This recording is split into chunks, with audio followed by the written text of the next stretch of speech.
And I'm your host, Cody Vanciola. Cody, welcome back.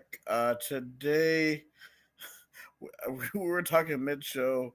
We didn't really know what to talk about at all, honestly. So today, we're gonna talk about and look at the rosters for both Kansas State and Iowa State, position by position, just to see maybe at places where K State might have an advantage or where Iowa State might have an advantage. Hmm. So I am gonna share my screen. Um, First, we're gonna look at the K State roster. We're gonna go position by position for them first. Then we're gonna go the Iowa State, and then we're gonna compare. So we're just gonna go through their list first. So I'm gonna share my screen. Yeah, yeah. I think we mentioned like we're gonna do this like roster comparison. Yeah, and obviously this can be like like where to build. Like we can do like this. I've seen this sometimes where like people will put like certain two teams together, do a position by position breakdown, and like see who has the on paper advantage. So I think this can show at least on paper who has the advantages where, um, and whatnot. So looks like we'll start with looks to be defensive backs here. Uh, so we have a couple defensive backs right off the start here. We have sophomore Amara Fortenberry, Jaden Rowe, Justice Clemens, Donovan McIntosh, Siri Stinyard, JoJo Scott. And a lot of these guys, um, I think Fontenberry and I Yeah, think Payne are the two like defensive backs that jump out to me the most. Is there a depth chart by any chance? Like maybe one from their ladies game or something like that, or has that been updated? I will look and see. I'm gonna look and that's probably better if we get find a depth chart. Yeah, because I think that will paint probably a better picture. Because like with these football rosters, like you see football teams having up to 100 plus people, and I mean a lot of times like you'll see like guys that like are listed but may not see as much playing times. And Right. All right, we'll just do 2024 yeah, since we're gonna base it off of that. hmm uh, hmm, Sorry. yeah. Again. Okay, so I mean, this was their um depth chart from. Actually, sorry, this is bad. This is bad. Sorry about that, guys. This is just what happens when we. It's like what two some weeks left until like Yeah. dude, I think we're in the dog days of summer where it's like everybody's like waiting to get back like to college because I know it's two. I've been seeing that lately where it's like 2 weeks, like all this fun whatever, but it's like 2 weeks until everybody gets back to college and whatnot. So I think that's what all like just focused towards. Well, okay. So we're sure just gonna change it around just on the flip. We're just gonna talk about like really. Let's really just take a look into their schedule because like and see because Yeah, that's really the thing. dude, yeah, because I think we've talked about some of Kansas State schedules. We've talked about briefly like over the summer, but I would love to like do a little more deep dive and maybe do like a prediction of where they would land, relative to the rest of the Big 12. Because I mean, Kansas State is expected to be one of the contenders, if not like the top dog, in the Big 12 to win the conference and go to their first college football playoff, just based on what's returning, like Avery Johnson. They're expecting a big year out of him, and it looks like DJ Giddens is also returning as well, so Avery Johnson is going to have some comfortability in the running back room.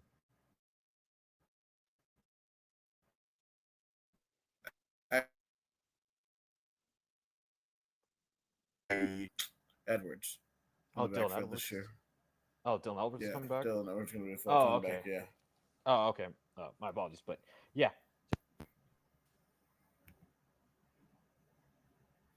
All right. easy transition. Okay, so obviously we know the week zero game against the Iowa State Cyclones. So they also have a game on the 30th. This game is going to be at 6 p.m. They're going to be playing the North Dakota Fighting Hawks. North Dakota is who we faced last year in our season opener. So, I mean, this is going to be a game for them. Like North Dakota was okay last year, but this should be a game where they should be able to handle their opponent easily. Okay. And then after that, Kansas State will take on the Army Black Knights out of the American Conference. Army is slated to be one of the favorites to repeat and win the American Athletic Conference Championship second year in a row. And obviously, with a service school like Army, you never know what to expect. So you got to watch out for those service academies because they can punch you in the mouth and possibly knock you out. So Kansas State will have to watch out for that, especially depending on how they play against Iowa State. If Kansas State is 1-1 heading into this game against Army, they'll have to really be on alert against this Army Black Knight squad. Definitely, especially with the triple option offenses they run and with the ball control. Yeah, like they have to. I mean, the Army's going to want to limit possessions, but in order to counter that for K State, they're definitely going to want to shorten those drives and then score, and maybe do the same thing and have to play like a ball control of offense and limit Army's possessions, or maybe just score enough to where it gets Army out of their element to where Army is uncomfortable running like a tempo type of offense. So it should be interesting. Then they go into week three officially, which would be their fourth game of the year. This will be a Big 12 after dark game on Fox. They will be playing in Tucson against the Arizona Wildcats, and this will also be a non-con game. Mm-hmm. Yeah, I remember this being a non-con game. Considering that this game was made prior to the home and home was made prior to the the Arizona Wildcats moving over to the Big 12. So I remember that was the thing with Baylor and Utah when they had their home and homes Mm-hmm. last. Yeah, so I'm sure that Arizona wants to perhaps like catch Kansas State on a bad night and look to get a monumental win early in the season because Arizona is wanting to get back on their feet after a very disappointing year under Brett Brennan. Yeah, I mean, I've been hearing like good things from them, and I'm pretty sure once we, talk with the Arizona guys when we do that preview with them, we'll see the psyche of them when we play them on the 27th, 2 weeks from that, 2 weeks from that Friday. Hmm. Um, but they have the same off week, bye week as we do, and then they get back at it against UCF, which will be interesting because this is going to be a Scott Frost led UCF team. So it should be interesting to see what type of UCF team comes into Bill Snyder Family Stadium on the day. And I mean, with UCF, I'm not sure. Like, I mean, obviously last year UCF took Iowa State to the very end, and they were keeping up with us. They even had the lead late into the fourth quarter until Rockenbeck had that amazing game-winning drive. But I don't know, like how much different this UCF squad is going to be considering like the Doms that fell, all the things that's gone on in Orlando. So really wondering how UCF will look in late September. Yeah, definitely. And then we continue on. This is probably going to be one of the marquee key games on October 4th. On this day, on October 4th, Iowa State will be at Cincinnati, but they're on the road at McLean Stadium at Baylor, and by this time Baylor will have been battle tested because I believe week 4 they play Arizona State at home. So Baylor will already come into this game battle tested, but this is going to be probably one. This is going to be K State's second biggest test at Baylor. I think there might be points galore in this one. Yeah. I think this one can come down at the quarterbacks between Avery Johnson and Sawyer Robson. I think that's an exciting battle at quarterback between the two. So It comes down to which of those two quarterbacks can make more crucial plays for their team. And I think right now I might lean Baylor because obviously that's the whole field advantage as well. But this can go either way. This might be like that, like the old Big 12 where it was basically no defense. But I mean, you have some defense in this current era of Big 12. But I think the scoring is just gonna be so crazy because the talent and flexibility of the two quarterbacks Right. for the respective teams. And do Yeah, you I think agree. that yeah, do you think this will kind of be like that what was it that 20 was it 2012 or 13 game for Kansas State against Baylor? If Kansas State was to walk into this game having beaten Iowa State and being 5-0, do you think Baylor could pull what they kind of did what was it with RG3? I mean, that 2012 game, that was actually Nick Florence. But Oh, uh, that 2012 game, where basically, if they would have won that game and finished undefeated, they probably wouldn't have won the national championship, or not won. They would have made it to the national championship probably. But hmm, like, they just got blitzed in that game. It was like 52-24. oh god, yeah.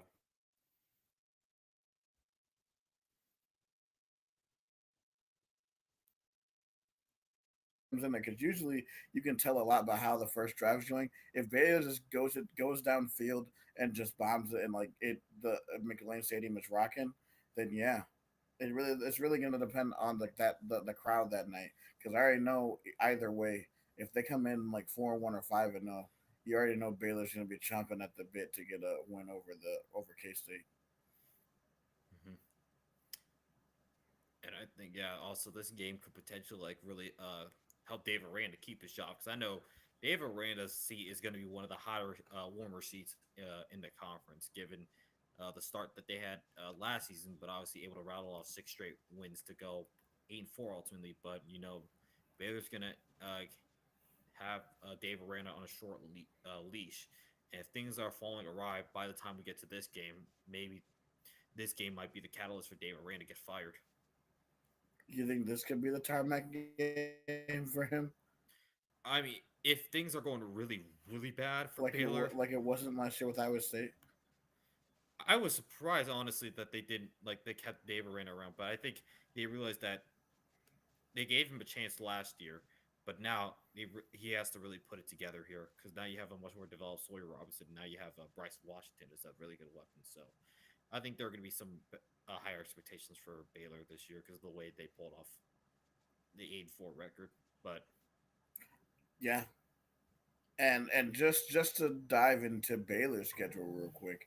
I mean, you got two tough games to start off. You have Auburn at home on a Friday night, and then you're at SMU up in Highland Park. A playoff team at SMU, a battle for the Iron Skillet, so a trophy game. And then I mean, you got Arizona State at home for your conference home opener. And then they need to be careful though. Baylor needs to be focused coming into this game because they have a landmine on the 27th when they're at Boone Pickens to play Oklahoma State. So this is definitely a letdown look ahead in between Arizona State and K State as they're on the road at Oklahoma State at Boone Pickens. So they need to watch out because they could be an upset on the 27th. so that takes us about halfway through Kansas State's schedule. So after a trip to McLean Stadium, they'll return home for homecoming and they'll take on a TCU squad that's looking to build on last year. Had a really quiet 9-3 regular season. And I think TCU wants to build off of that to get back to Arlington to play for another Big 12 title. Yeah, this could be a very sneaky good game for K State and TCU. This was like what we talked about a few days ago, a rematch of the 2022 um, Big 12 championship game. So seeing these two face off together again, it'll be an interesting matchup. I definitely will be glued to this game. It's honestly really going to depend on what time Iowa State Colorado is on because I have a feeling that game's probably going to be at like 6 p.m. Mm-hmm. But we'll see. Yeah. That's then after that, TCU, Kansas State actually, they'll go into their second bye week, and I think these bye weeks actually are the first two bye weeks of Kansas State kind of line up with our bye weeks. They do. Interesting. That makes sense though because that would make sense. So Mm-hmm. So after that, they'll travel to David Booth Kansas Memorial Stadium in Lawrence, take on the Kansas Jayhawks in the Sunflower State Showdown. And Kansas is chomping at the bit to finally Mm. get a win over the Wildcats. It's been what 15 some years since Kansas last beat Kansas State in football. It's been 16 years, man. 16 years. And really, if you look at last year's game, Kansas State got off lucky last year that Kansas couldn't finish the job because man, K State survived by the skin of their teeth in that game and Bill Snyder. Yeah. Um, this is I think the story in this one is, can Kansas end the streak? Like, is KU ever going to end the streak? Like, I think that's it for them. They're in their new stadium at home, so Lawrence is going to be rocking. Um, Really nice stadium. I Mm-hmm. know a lot of people like make fun of it, but it's a really nice stadium.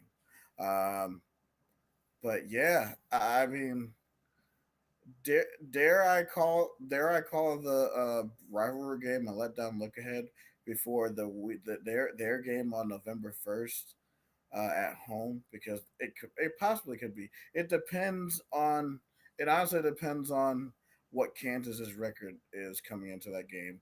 Like, but we also said that Kansas could start off maybe 5-1 or 6-0 with the way their schedule looks. So who knows? This could be a sneaky good game. It could be a ranked game for the Sunflower Showdown. So that one's going to be fun to watch, and we'll go on to the next week against Texas Tech. Texas Tech, by this time, they're probably, maybe they will have one or two losses. If they're really underwhelming, they could have 3 losses. But this is gonna Texas Tech. This Texas Tech game is gonna be another tough game for the Wildcats. Hmm. I want to see where Texas Tech will be at this point in the year because we've mentioned before, and we've seen Texas Tech has put the bag. They've put a ton of money into their football program, so they're expecting great things out of what was it, McGuire? Trying to think of his first name. Joey McGuire. Yeah, Joey McGuire. There's a lot of expectations because you put so much money into your football team. You're expecting big results. So I wonder where Texas Tech is going to be at this point in time. Because if things are looking really great for Texas Tech, this could be a crucial matchup that can determine possibly uh, who goes into Arlington. So this could be possibly a Big 12 championship eliminator game. So I will tell you their first 7 games, because that's the 8th game when they play at K State. So these are their first 7 games: Arkansas, Pine Bluff, Kent State, Oregon State at home, at Utah, bye week, at Houston, Kansas for homecoming, at Arizona State, and then Oklahoma State at home. Okay. So you could realistically possibly have seen them being maybe 6-1, maybe 5-2 when by the time they come to Yep. Manhattan. Yeah, 5-2 can still possibly keep you in the race for Arlington because the way that the Big 12 is and what we saw last year, anybody this is the conference chaos. I've called this before. Like this is Mm-hmm. the conference of chaos. Like you don't know who and that's what makes this fun. It's the parity that you've been a lot of people are looking for that they haven't really seen out of the big conference like the Big Ten, the SEC, because I feel like in those two conferences, I mean they're great football, no doubt. Those two conferences are great football, no doubt. But it's kind of formality. Like you can easily formulate who's at the top, who's at the bottom, who fills in the middle. With the Big Right. 12, anybody can fill any spot. We saw last year with Utah being one of the top teams preseason wise, falling to near the bottom, and the Arizona State did the inverse, where they were predicted last in the conference, and then go on to win the Big 12 championship and almost beat Texas in the college football Right. playoffs. So that just shows the parity of the Big 12. And I mean, with that, Texas Tech could either be, yeah, like you mentioned, 6-1, 5-2, or who knows, they might be around 500. They might have dropped a game or two. Might have dropped a couple stinkers on the way. Well, I do know one thing is that if they want to be considered somebody, they got it. They gotta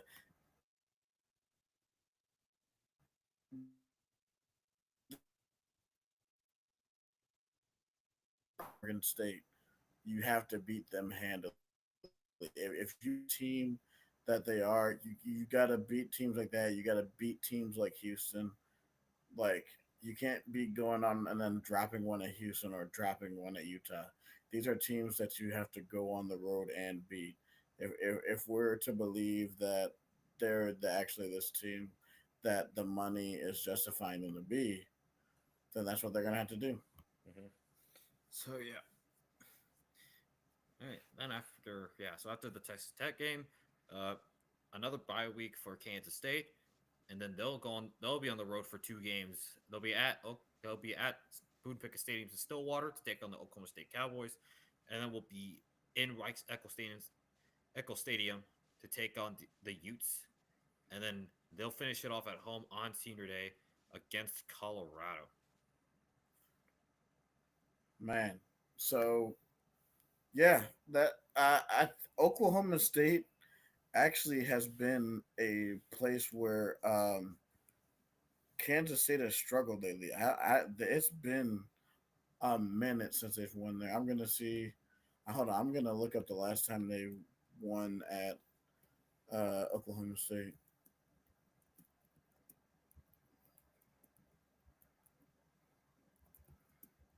Uh, 1 second.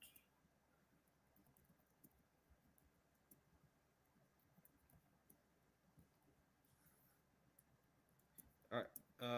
I'm taking a look here. I think Winsipedia. I really love this website. Have you used that site I before? have not. Dude, Winsipedia is so useful. So taking a look here in Stillwater, look like the last time Kansas State won in Stillwater was back in 2017. A So it's 45 to yeah, 40. Yeah. So it's been 8 years. 8 years of format. So there's been 4 matchups. Um, so it's been a minute. Yeah, because I think the last time they played Stillwater, I remember watching that game, and that game was right down to the wire. I'm trying to remember the finish. It was in Was it? 2023, and I Yeah, believe yeah. was it a touchdown that that had Oklahoma State pull away, or was it like a go ahead? I don't remember. I'm trying to It remember might the have been finish. it might have been a go. I think it was a go ahead, but Yeah. also yeah, because this was the same night that we had the TCU like Jack Tries Legacy game, so that's kind of hard to. Oh yeah, yeah. That's what it was. Yeah, Yeah, I think it was a go ahead touchdown. yeah. So, but yeah. So, I mean, they're already exercising those demons are trying to win on the road in Stillwater. But also, at this point, because what we are, let's see, one, two, three. This would be their the 10th game for Oklahoma for them, and then the 11th game they already have on what we think the next week on what we think could be a big matchup. We don't even know what Utah's going to be. Everybody just assumes that Utah is going to be better. I think they will be better. And I am still holding to thinking that Utah's going to be one of the top 4 teams in this league, up with us, K State, Utah, and Baylor. But Mhm. like, I still believe that this the November 22nd game, K State at Utah, I think it's definitely going to be an elimination game. I really, really think that whoever, you know, and the thing is, I believe the week before, I believe Utah is on the road at Baylor. I think Let I me need to take a look. yeah. Let me take a look here. Baylor for Baylor. Pulling up the schedule here. Uh, yeah, no, Utah is traveling to Baylor. So Baylor's going to be hosting Utah the week before Utah hosts Oh, Kansas State. okay. So both of them could be on a letdown look ahead by facing off, or by maybe looking forward towards their um, matchup against each other. Hmm. And then Colorado, that game last year was interesting. Interesting finish. Case ended up winning 31-28 Yeah, in Boulder. But yeah, yeah. And Colorado, yeah, Colorado was right there. I really think different. A couple plays go different. Colorado wins that game, and I think they may have potentially been facing us. And that's one of the crazy things. A couple of these games for these teams at the top change a couple of results, and you could have totally different results if who would have played in Arlington for the Big 12 title game. Because there is a world yeah, where, because there is a world where Iowa State would have played Colorado, Arizona State would have played. Well, I don't know if they would have played BYU. They might have possibly, or they could have played Colorado. Kansas State could have possibly. I mean, they could have possibly played like any mix of the top four of Iowa State, BYU, Arizona State, and Kansas State. Any of like Colorado. I mean, any of that mix could have possibly happened because that's just the beauty of the Big 12. So yeah, just to look at Kansas State schedule. So where do you see the floor and the ceiling for this Kansas State squad? so we're gonna look at the floor because um, on this schedule, I see. Let's see, one, two,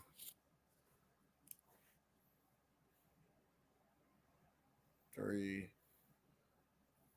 The floor, I think, for them is going to be eight. My floor for them is going to be 8-4. Yeah, I have that as well. Like that's the bare like that's the minimum. That's the minimum that Kansas State. Like anything below that will be more than disappointing in the eyes of Kansas State fans. Definitely, yeah.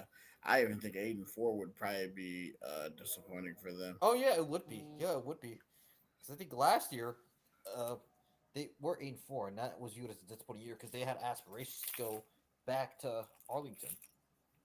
They finished 8-4 in back-to-back seasons because the year before when we beat them in there, they were 8-3 coming into that game, and then they finished 8-4. Hmm. So that's what 2 years in a row that Iowa State's made Kansas State 8-4 in the regular season. Yep. Hmm. And then um, ceiling, I think it's probably. I would say their ceiling is 11-1. Yeah, I Whether think it. that be a random loss to Iowa State or a loss to anybody else. Yeah, I think Kansas State is going to lose at least one game at some point in the year, whether that be to Iowa State and Ireland, at Baylor, or maybe Hmm. say possibly a letdown at home against say, or loss at home possibly say against TCU or Texas Tech. Shoot, they could lose to KU on the road too. Well, that could be possible, yeah. 'Cause, Kansas want nothing more than to finally get the monkey off their back of not being able to beat Kansas State. Yeah, I don't know. I have a weird feeling, Cody, that the streak is going to end this year. And I know the K State fans that were watching this are going to be like, "How dare you?" I mean, um, do you wonder what the? I mean, the funny thing is, Iowa State finally got their 10th win of the year, and it was against, ironically, Kansas State. Who says that right. Kansas can't possibly finally break the streak against you? Exactly. That's what I'm saying. Like streaks are meant to come to an end. Like you can't beat them forever. Yeah, there's gonna be a point, and I mean, with the way, I mean, Jalen Daniels might finally be able to crack like the code on how to beat Kansas State, because like I'm really curious to see where Kansas is gonna be, considering the year that they had. But I think Kansas is gonna be one of those teams that could potentially get to Arlington if the cards fall Yeah. right for them. Yeah. And speaking of K State news, one of their linemen that they got in the portal unfortunately will not be able to play in the week 0 game against Iowa State. Yeah, I saw this earlier. I think I saw it off of 785 Sports.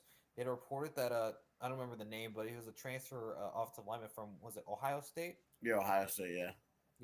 Yeah. He had come into camp, but he had like a existing medical issue that prevented him from really hammering practice until like the last month. So it looks like he's getting back up into football shape. But yeah, he won't be available for the Week 0 game against Iowa State. So really, I think this could potentially give a little bit of an advantage to the Iowa State defensive line because now Kansas State not necessarily going to be fully manned on the offensive line, at least strength wise. But I think that's what it's going to come down to. And I mean, we tried to do this early in the show, but the two battles I'm looking forward to the most will be Kansas State's offensive line versus Iowa State's defensive line, and then will be the attack or the offense of Iowa State versus the secondary of Kansas State. Because for Kansas State, their secondary is their weak spot defensively, Mm-hmm. and for Iowa State, their weak spot is on the defensive line. So it's just a matter of which of the two weak spots can do enough for their team to get them over the hump. Which one can be the least exposed? Because that's what I'm saying. I think we can eat against that their secondary. I'm really confident in our receivers, and with some of the people that said with some reports coming out with who's popping in camp for Iowa State. I think that we could really take advantage of that K State secondary. Mm. Um, but yeah, that was a fun little exercise. But to end the show, we are going to take a look at uh, some totals from win totals from sponsor and our sponsor FanDuel. Yeah. Last time we took a look on FanDuel, we took a look. I think it was the Big 12 conference winning odds. Mm-hmm. Hey, if you remember that, what who jumped at you the like who was the most surprising to see with those high with their totals to win the conference? I think. Oh, go ahead. I think the one that jumps out of like the seat the most was TCU because Yeah. because remember they had such a quiet year. It's like wait a minute, hold on, TCU's up on this list. Hold on, and then you had to go take a look at their like season. I was like, oh, they did have a really quiet 9-3 year. So it's like okay, yeah, it just jumped like that was the one that jumped out to me. But yeah, win totals. Let's see here. First, yeah, Yeah, we're gonna look at the Big 12, and then we're gonna look at some other ones that could possibly win you money. yeah. Let's see. Arizona over under 5.5. Hmm. Is there that that could be hmm. That's interesting because I mean, who knows what Brett Brennan what they have there? There could be a possibility where I have to take a look at their schedule because I think the most difficult thing for them is really rebounding after losing the talent of Tedoroy McMillan. Like, who's know if Fafita going to feed the ball to? Now you lose your Mm-hmm. number one wide receiver and basically your entire offense because realistically last year the offense was entirely Fafita and McMillan. Well, that was the problem is because they did that was it, and the thing is that Brent Brendan was struggling because he was trying to keep that whole team together because it was just when Jed Fish left for Washington for Washington, they Yep. were in shambles and he was just trying to keep that team together. Now he can finally coach with a peace of mind. So let's see what happens. Yep. So this one could be an interesting one. Yeah, because I mean, take a look at their schedule. I'm looking at their schedule. Hawaii, Weber State, Kansas State, Iowa State, Oklahoma State, BYU, Houston, Colorado, Kansas, Cincinnati, Baylor, and Arizona State. I think look at the schedule Ugh, here. Ugh. I mean, the Kansas State, Iowa State games, I don't favor Arizona at all. I don't Uh, either. Arizona State, Baylor. I mean, if Arizona could pull out the upset over Baylor, perhaps to give them a shot. I think they can beat Houston, but that's on the road, granted, so that'll be a little difficult. Cincinnati, they're also on the road, but hosting Kansas at home. So taking a look at their home games, Oklahoma State, I think Arizona could potentially beat Oklahoma State if Oklahoma Yeah. State's not as good as. And then BYU, given the uncertainty of BYU, I can favor Arizona in that regard because at least you know what you have at quarterback with Noah Fafita. Right, and that game is at home too. Yep. So Yep. And then hosting Kansas. that could potentially. I think that one could be a bit of a sneaky game, but I think Arizona could win that. And then and then Arizona's gonna need upset somewhere. Whether wait, actually, so let's say, so it's possible. I think they could possibly be 6-6 if they get at least one upset between Baylor, or Kansas State. If they Right. get one of Yeah. those, they get an upset in one of those two games, then it's possible they can go 6-6 and be bowl eligible. Yeah. And then we're gonna obviously we know like Arizona and Baylor. We're gonna look at some other ones. Maybe just maybe some look at some bottom feeders, maybe or some teams that we don't really know about. Now with what you heard about BYU, what do you think about BYU's chances for their over under at 6.5? Hmm. I think a lot of people are not envious of BYU now that Jake Retzloff is out of the program and out of the university entirely. Uh, besides, really, let's see, I mean, besides I guess UCF at home, like UCF in conference, I'm not too high on the BYU's chances right now as I'm speaking. Maybe they can win against West Virginia, but then where do you get your other wins? Because I would say the Holy War, but we know that could be a possibility of Utah winning that game because of how emotionally draining that game can be. We mentioned Arizona. I mean, they could. I think BYU could. They could find a way to beat Arizona at home, but Mm-hmm. I favor Arizona in that matchup. They do host TCU, and then Mm. yeah. So depending on when that time the TCU game is, maybe BYU could spoil TCU season. Yeah. I think one thing I am gonna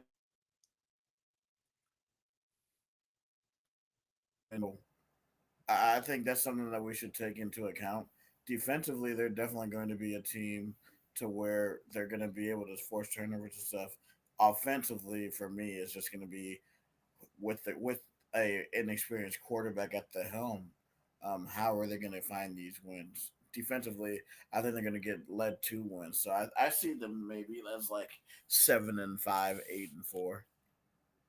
So I think they definitely will be on the over for their for their teams. Oh, Hold on, all right. something happened. Wait, hold on. Let me reboot. Yeah, yeah.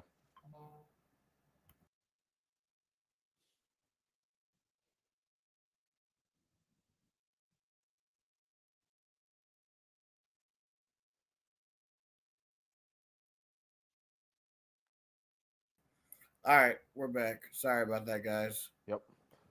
Uh, yeah, I'm just having something. Just something. I think I might have actually tugged on my cord. On the mic, Oh, so okay. that's probably what it was. But basically, back to what you were saying about BYU. Yeah, there's a possibility they can be 7-5. Who knows if maybe they can get a road on a road upset. If they can go into somebody's house and play spoiler, because I think there are a couple games that could possibly be that opportunity. Definitely Iowa State and Texas Tech. They have those opportunities back to back to get one of those two. That Hmm. could be a real possibility. And then Cincinnati as well. I think that's a winnable game on the road for them. Yeah, I mean Cincinnati. We'll see. Cincinnati will be better, and they've gotten a lot of hype this off season. So we'll see where they're at. Another team that we got to find interesting is Colorado.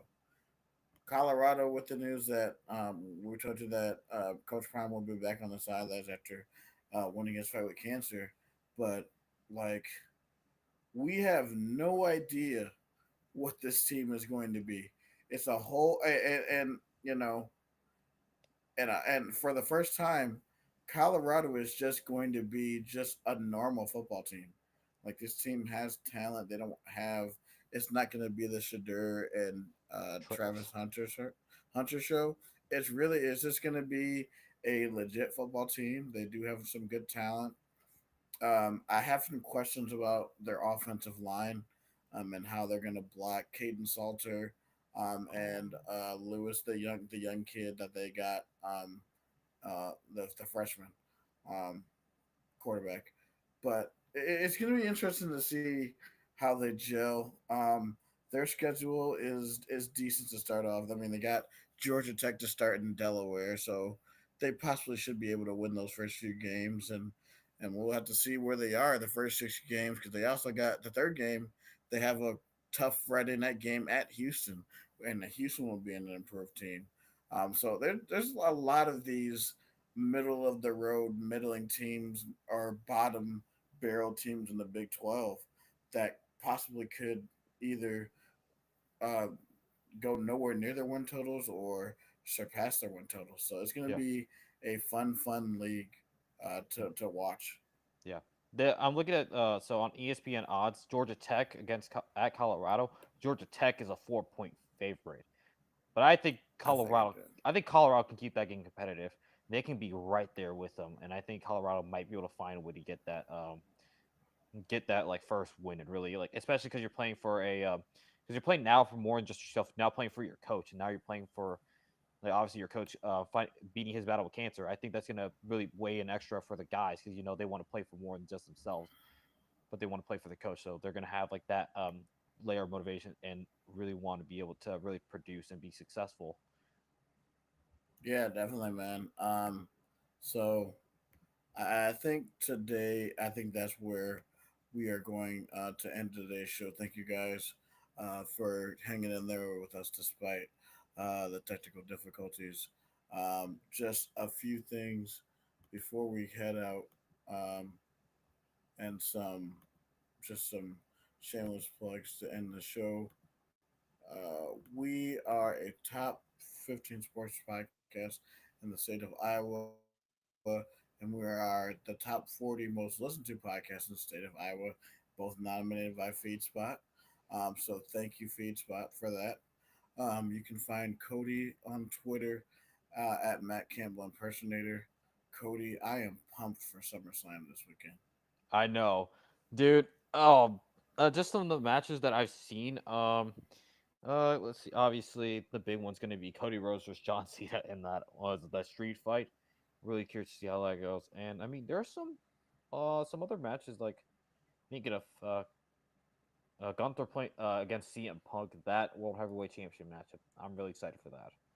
That's going to be awesome. It's going to be a great weekend of wrestling. So if you're a wrestling fan, or even if you aren't, I gotta see. I know we're having a we're I have to be I'll be at a surprise party. But if you want, we can do a wrestling space. So if you don't join us on Twitter, and then we'll do Me and Cody will do a wrestling space for SummerSlam for both nights. Yeah. So join us there. Join us on Twitter. Find me on Twitter at Side Tie Guy. I'm not gonna lie, man. The White Sox, dude, I believe the White Sox have 41 wins after taking 2 of 3 from the Philadelphia Phillies at home. Yeah, they took 2 of 3 from the Phillies at home, dude. Like like all their young, they're all the young guys are in the lineup right now. Um, Specifically Colson Montgomery, Kyle Till, Edgar Quer, all that whole young core is going to be nice. Luis Robert is still going to be on the team, so I believe they're gonna. He has a $20 million option that they're probably going to pick up because they couldn't find really any trade suitors. And one of their starting pitchers they traded off to the Hmm. Tampa Bay Rays. Yeah. So we'll see I'll have to look and see later what they got for him. Cowboys wise, I'm really excited. And we also have football tonight. So if you got the Hall of Fame game is on tonight. Ooh. So I don't know if that's on NBC or not, but I'm pretty sure you'll be able to find it on TV. It's Yeah. Lions Chargers. So we finally have football. I saw a tweet saying this is the first time we're gonna have football. Like at least like we're not gonna go a weekend without football until February, which is beautiful. We're here. Like we're back. This is football season. I'm so pumped. But real quick, back to baseball. Bold prediction: do you think the White Sox can overtake the Minnesota Twins in the AL Central? Wait, wait, are we close to them? Well, I mean, you guys are right now about 11 and a half games back, but with the way the Twins are trending, I mean, they're trending. I'd say. No, I mean, my buddy What's their like record? they're 51-57. Hey, I mean, with the way the White Sox are playing, they could. Yeah, and Minnesota just got pummeled 13-1 by the White Sox yesterday. The Red Sox, you mean? Or the Red Sox, sorry. No, Knock that's on wood, okay. but if that happens, don't say don't say I didn't predict the future. If that somehow happens, then you can come back to this pod and possibly clip that as a foretelling moment because they do play the Twins um, late August. So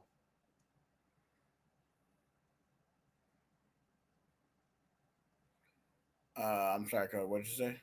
yeah, like watch this. If somehow some way the White Sox get absolutely bombed the crap out of the Twins, just say I don't say I was a fortune or a future like I could read into the futures. That's basically what it is.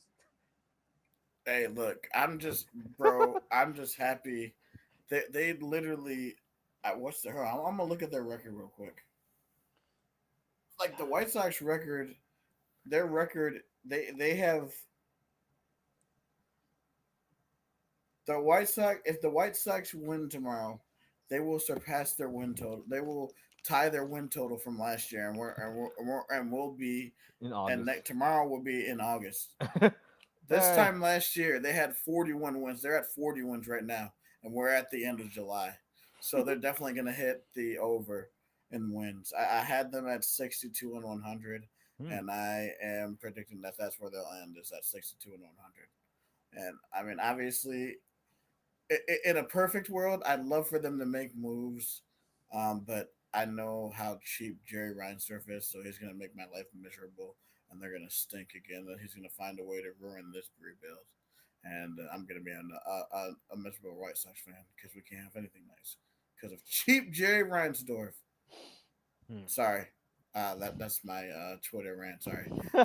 All right, follow us on social media. Twitter, YouTube, Facebook, TikTok, Instagram, and if you're watching on Twitch, also welcome. Believe in ISU 2025. Believe BLEAV, and also please like and subscribe. Rate on your favorite podcast provider, whether that be Twitter, Podbean, Apple, all of them. So thank you guys for listening. So for Tyler Carter, And for Cody Van Cielo, this is the Believe in Iowa State podcast. Roll clones, baby. go Cyclones.